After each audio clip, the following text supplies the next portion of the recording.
Hey everybody, what is going on? So in this section, what we're going to do is we are going to show you how you can optimize your LinkedIn profile. Now, why this is important is because if you're using LinkedIn for lead generation and you send somebody a message, the first thing they're going to do is actually look at your profile to see whether or not they feel like you're a legitimate person. And if you do not have a credible looking profile, then nobody's going to take a meeting with you because they're just going to take one look and say, okay, well, this guy's wasting my time or this girl's wasting my time. I mean, it doesn't really take that much work to optimize your profile. So I'm going to give you some tips and tricks and some easy wins in how you can change up your profile and make it look professional and pretty much compete with anybody else who has a professional looking LinkedIn profile. Now, the first thing you want to think about when it comes to your profile is that what is your goal, right? And your goal is to get a meeting with a prospect. And how you're going to get a meeting with a prospect is that you want to convey how you're bringing this person value. So what I like to do is have this concept in my head as I write everything in my LinkedIn profile, and that is helping X achieve Y. Now, X is exactly who your target audience is, and they are essentially your potential prospects, right? Who exactly are you helping? And what do you want to help them achieve, right? So that's the desired results and how you help and your unique value proposition. So as you're writing anything in your LinkedIn profile, you just want to ask yourself, am I helping X achieve Y? And if you are, then you are in the right position to succeed. And so with that, let's go ahead and dive into LinkedIn so I can show you how you can use these strategies. All right, guys, so we are on my personal LinkedIn profile page, and I'm going to go through a couple examples for you, and I'm going to start off with myself. Now, in the beginning, when you send somebody a message, right? So let's say we're going to messaging real quick. So in messages, they're obviously going to see your profile picture, and that's the first thing they're going to see, right? Your profile picture and your name. So if we go back to my personal profile, what's going to happen is that you want to make sure that you have a clean looking profile. This is probably the most important part, believe it or not, about LinkedIn, because if you don't have a good profile picture, then when people see your message, then they're not going to respond to you, right? So you want to make sure that you have some kind of image. And I would recommend not using any type of cartoon or stock photo. You want to use an image of yourself. You don't necessarily have to have it professionally shot, but it just has to look decent. I mean, it is actually professionally shot, but if you don't have the resources to do that, then it's totally fine, right? Because before I would use regular photos that I would take on, my own camera, and that would be totally fine as well. So the main thing you want to keep in mind here is that you want to make sure that it is of your face, and I would go for this kind of shot where it's kind of your torso, but not really your whole body, and it clearly shows your face. And you want to make sure the background is not anything distracting, right? So for me, I have this cream white background, and it's just my face, and it's very clear in who you're talking to when you're talking to me.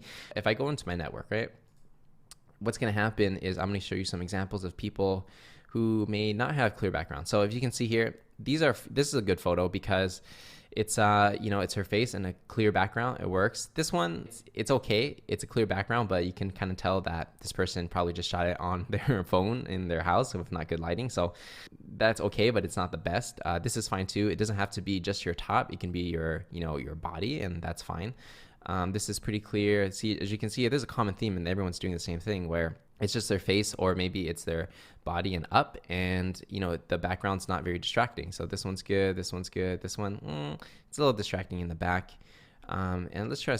I don't see any bad examples, so let me see if I can. Here's an example, right? So this person over here, which I don't know him at all. Essentially, what's happening here is it's not very clear. Like, you can't see his face in the background. You have to ask, like, why is there a swimming pool behind where he's standing, right? So it doesn't really quite make sense. And if he's a manager for financial audit, you have to ask what does these trees and this pool have to do with being a financial audit person or financial manager, right? And it doesn't have to do anything. So it doesn't really make sense for you to have a background like this, and it's a not clear picture. So going back to my profile, again, it's all about the picture. You just clean background, face shot, or body and up, and that's totally fine.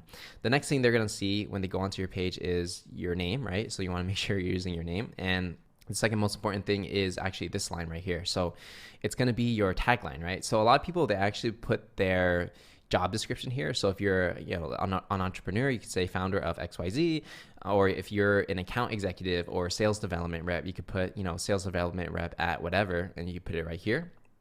Now for me personally, I like to just put in how I'm helping my customers. And so I say something like helping B2B sellers generate more revenue with modern sales training, right? So these days I'm really focused on helping other people become successful in sales, and I want to show that that's what I'm doing.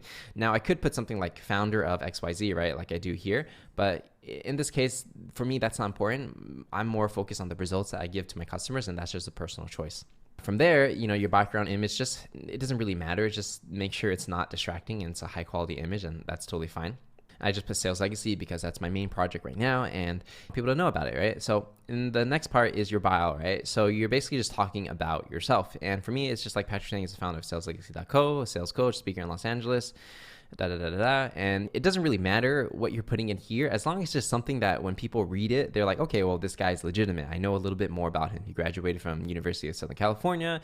He's a sales guy, worked at Oracle, Y Combinator backed startup, blah, blah, blah, things like that. And, to learn more, visit saleslegacy.co. So there's even a call to action, getting people to go to my website if that's what they want to do, to learn more about me. So if you're a sales rep, just talk about yourself. Like, hey, my name's Sally. I graduated from here. I work here. I'm passionate about XYZ. Here's how I help my customers. And to learn more, put your website, right? So that's pretty much the format you want to have. You want to make sure that you have at least 500 connections. So the reason why you want to have 500 connections is because there is this feeling of social proof site. So if you only have 50 connections, people are going to think like, did he just make a LinkedIn account yesterday? And they may not want to respond to your messages. So once you have 500, people don't see more than that. I have a couple thousand, but you obviously don't need a couple thousand. You just need 500 plus, and you have that 500 plus here, and that's pretty much it. And honestly, you can just add a bunch of people that or, when you start prospecting, you'll get to 500 eventually. So don't even worry about it. And then from there, then it goes to experience, right? And in experience, you want to put the most relevant thing first. So for me, Sales Legacy is the most relevant thing. And I'll put founder, sales coach at Sales Legacy, and then a little description of how it started and things like that. So after becoming one of the top Udemy instructors, I started Sales Legacy as a masterclass, pretty much accelerate the sales education for anybody who's looking to learn. And then to visit more, saleslegacy.co, Dang Worldwide, which is kind of like my holding company. And then I put in my experience at my past company, so strategic partnerships. Now, the interesting part is that at Lob, I was, my official title internally was an account executive, same as Oracle, right? And that's pretty much a sales rep that your goal is to close deals. Now, you don't necessarily have to put the exact title a company gives you internally. You can put whatever you want, right? So if you want to put growth at Lob, that's fine. Or if you want to put business development, that's fine too. It's just, you want to use a title that is appealing to your customers.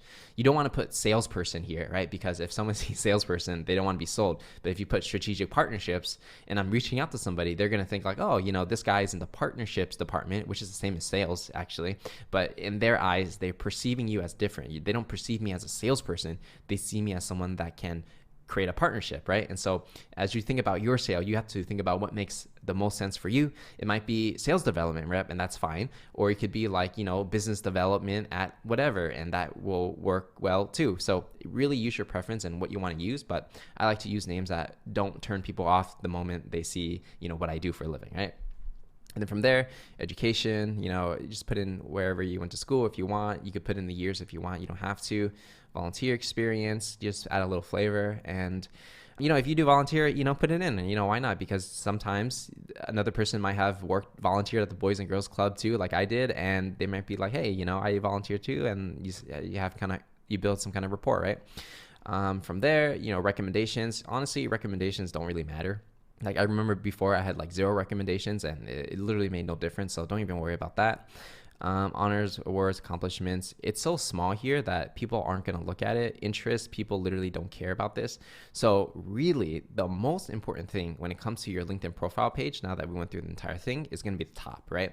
It's going to be your picture, what you put over here, and maybe this paragraph and your first job experience. And that's literally it, right? Everything else, don't even put too much time into it. Just make sure you got a good picture, got a decent background, got a good title, got a good summary, got a good, first experience at the top. And you can control like what goes at the top or the bottom.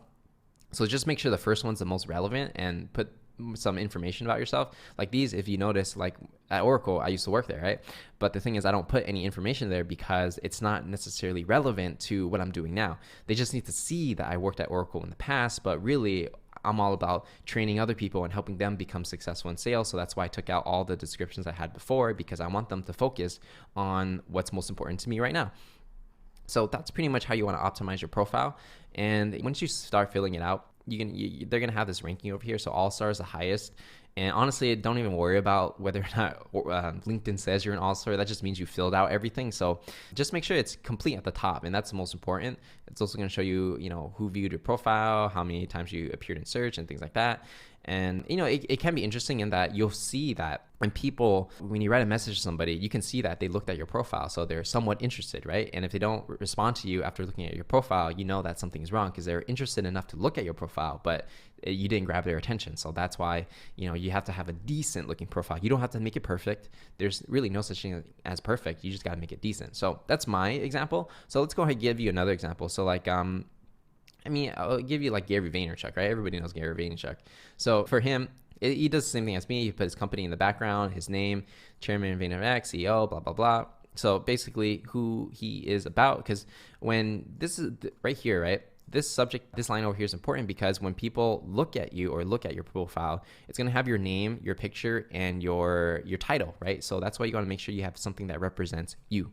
And he has a little summary. I mean, it's pretty much the same as me. And then you put this most relevant thing on the top, CEO of VaynerMedia, things like that. And then he has a call to action at the end, Vayner Sports, blah, blah, blah. So it's literally the same thing as me, right? There's not much different. Again, all you have to do is pay attention to your picture, your name, and this line over here. And that's pretty much it. With that said, that's pretty much all there is when it comes to optimizing your profile. Again, you don't spend more than a day optimizing it. Just, spend a couple hours writing copy that appeals to your target demographic.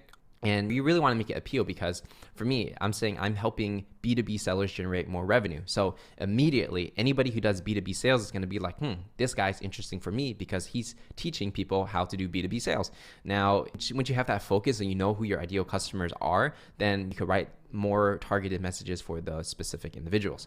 So with that said, that's pretty much everything we have to cover when it comes to optimizing your profile. Again, you want to optimize it to make sure people see your profile. And again, even if you're not using LinkedIn outbound, but you are sending cold emails, people will still look you up on LinkedIn once you send them the cold email. So either way, I would always have some kind of profile on LinkedIn and some kind of presence because it does help. And you just want to think of it as your online resume when you're selling something. So with that said, that's everything we got to cover when it comes to optimizing your profile. And I'm going to see you guys in the next lesson.